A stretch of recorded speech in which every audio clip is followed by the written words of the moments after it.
Bonsoir et bienvenue dans Culturel. Comme tous les jeudis, on va parler de l'actualité culturelle en Sarthe. Et ça ne vous aura pas échappé, c'est bientôt les fêtes de fin d'année. Alors qu'est-ce qu'on offre? Eh bien évidemment, on offre de l'art, de la culture, on le partage avec sa famille, ses amis. On va chez les artisans du coin et puis on va voir des spectacles. Il y a une belle programmation un petit peu partout en Sarthe pour les prochains week-ends. Tout ça, on le découvre avec nos invités tout de suite dans Culturel.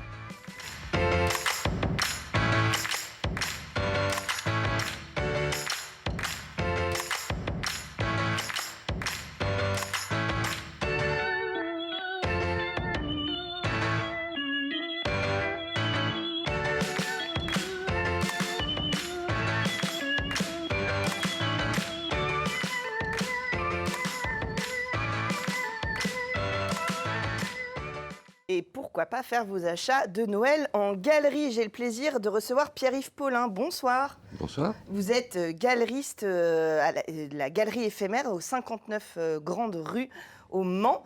Et vous êtes venu avec 3 artistes que vous exposez. Dumitru Gurgi. C'est Oui, ça Gurgi, oui. Voilà, vous êtes artiste plasticien. Bonsoir.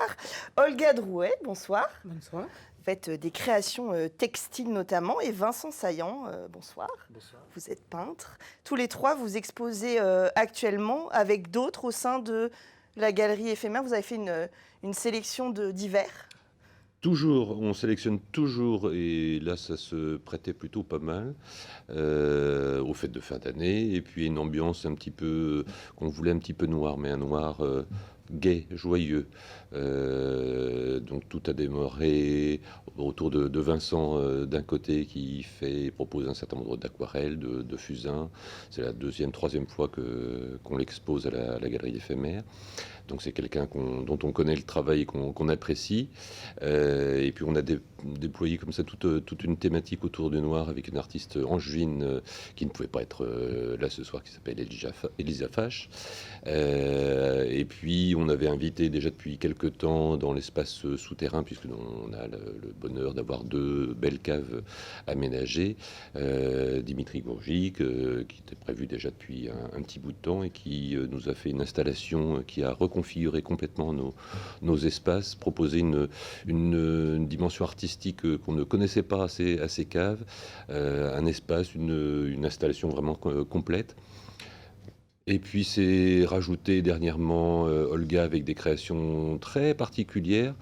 Olga qui était plutôt prévue pour dans quelques mois autour d'une expo photo, parce qu'elle fait des habits, des costumes. Et là, elle vient nous proposer d'autres propositions artistiques très particulières avec des fibres textiles.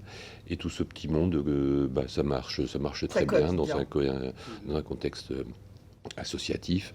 Donc voilà, nous sommes tous très bien ensemble et ça marche plutôt bien. Alors du coup, dans ces caves, dans ce souplex, Dumitru, on vous connaît pour de l'art de la rue, un peu de street art peut-être? Oui, c'est plutôt... moi, pour moi, c'est pas une tour murale, c'est pas vraiment la culture de street art, ce que je fais. Je suis un peintre muraliste. C'est ça que je fais. Je fais ça en Roumanie et je fais un peu ça au Mans. C'est votre médium, en fait, vous peignez sur les murs.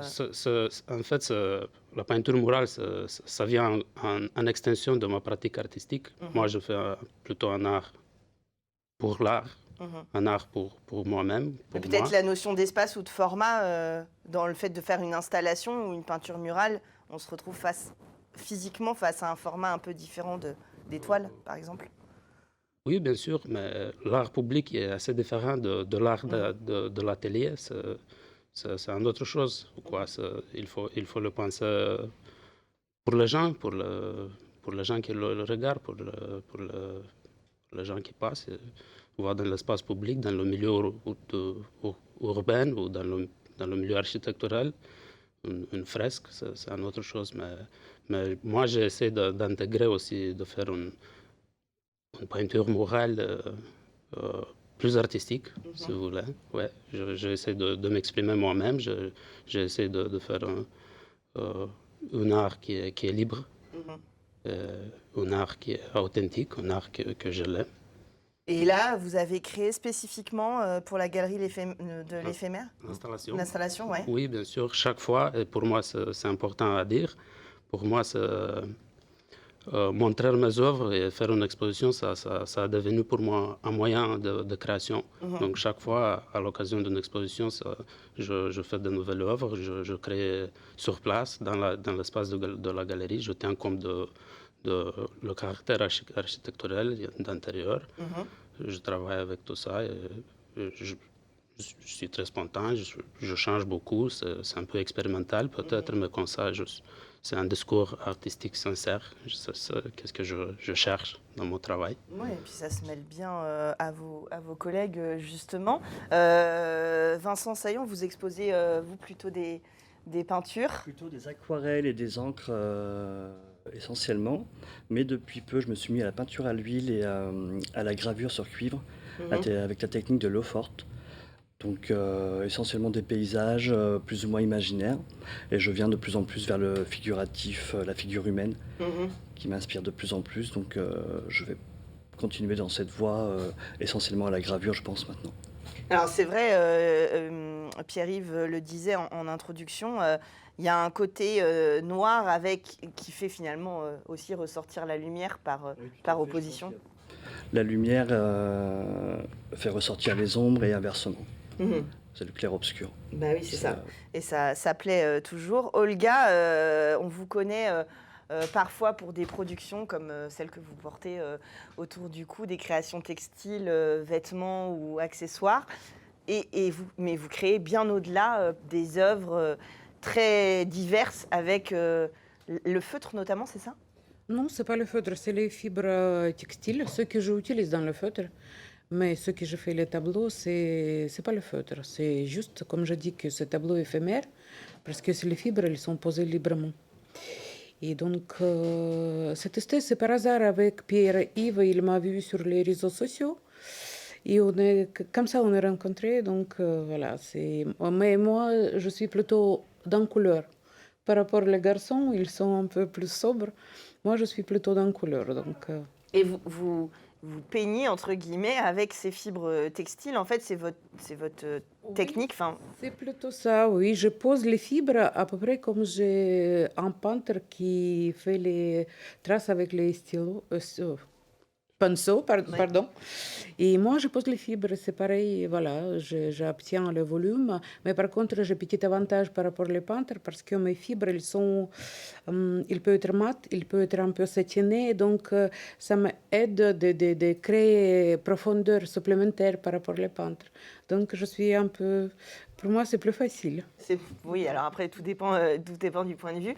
Vous faites aussi des vêtements, on peut voir justement sur les réseaux sociaux, des créations qui sont aussi artistiques dans le sens où c'est des pièces uniques avec souvent des motifs ou en tout cas des matières qui se distinguent. Oui, c'est toujours art textile. Je fais toujours les pièces uniques. Je ne travaille pas en série. Et c'est vrai que maintenant, j'ai une collection en feutre. C'est toujours les fibres naturelles chez moi. Donc, feutre, il évoluait par rapport à cette idée que feutre, c'est quelque chose de grossier. Mais non, maintenant, on peut obtenir quelque chose de très élégant, très fin. Voilà. Grâce à ces matières. Pierre-Yves, comment on sélectionne justement pour qu'il y ait à la fois ces différents modes d'expression et puis pas une homogénéité, mais en tout cas un ensemble. On cherche à avoir justement différents modes d'expression. Là, on voit qu'ils ont des techniques bien différentes pour que ça puisse cohabiter. On va dire que c'est le talent du galeriste? Non, pas du tout. Un peu quand même. Alors, je ne suis que galeriste d'apparat puisque c'est une association, donc on m'appelle galeriste, mais bon, je mets ça à côté. Non, c'est un petit peu les séries. On travaille toujours sur les séries de hasard ou de rencontres. Avec la base, c'était effectivement Vincent qui était associé à Elisa dans deux univers. Ça, c'était pour plutôt l'espace du rez-de-chaussée. Et puis avec ce fil conducteur qui était effectivement le thème du noir, thème entre guillemets.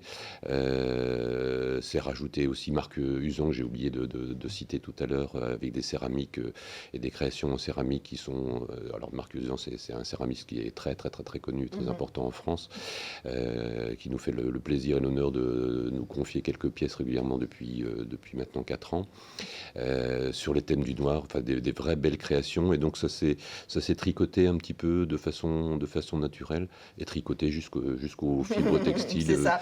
Voilà, c'était vraiment le hasard des rencontres. Et puis on ajuste toujours un petit peu ce qu'on a en tête avec les uns et les autres, ne serait-ce qu'au niveau des dispositions des pièces, des espaces, Ouais, ça, puis les ça bouge rencontres toujours. du travail là où vous en êtes. L'idée aussi d'une galerie, contrairement à un musée, c'est qu'on peut acheter, qu'on peut repartir avec des pièces. Il y a un peu tous les formats, du coup, des prix, j'imagine, très différents. Tous les prix, ça doit commencer de mémoire à 50 euros, et où il y a quand même pas mal de pièces aux alentours de 50 euros. En dessous des 100 euros, on peut faire son petit marché de Noël.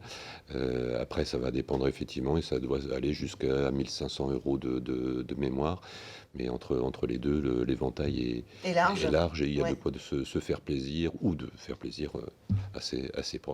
Et puis, Dimitri, il n'y a rien à vendre. Il y a juste Ouais, à voir il et y le a- bonheur des yeux. À vivre. À voir et à vivre. À s'imprégner. À vendre aussi, mais j'aime bien de faire un art et de garder, cacher un peu la part commerciale de l'art. Oui. Donc, oui, pour moi, c'est peut-être un peu difficile de montrer des œuvres qui sont vendables. Oui. Pour moi, c'est pas le bout. Quand je fais, pour moi, la création artistique, c'est pas Oui. le bout. Le but, ce n'est pas de faire des œuvres Bah, vendables après, forcément. un mais bien sûr, collectionneur peut aussi acquérir une installation.